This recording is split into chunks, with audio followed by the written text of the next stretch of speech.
们先开始介绍廊道花园音响设备控制。首先，我们设备在于中控的最内部。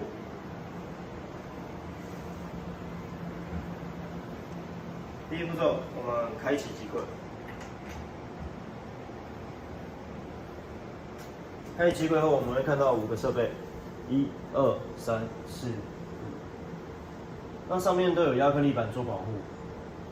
1、3、4、5已经先前设定过，所以不用再做另外的调整。为了防止人员误触，所以用亚克力板罩着。我们主要控制的是第2台。首先第一步，开启电源。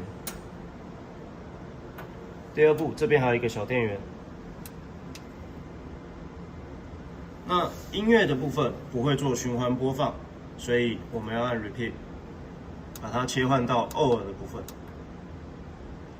我们目前的音源主要由 USB 做供应，所以在替换音乐的部分也是由 USB 做更换的动作。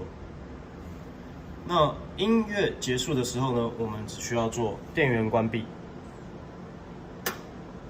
然后把机柜合上。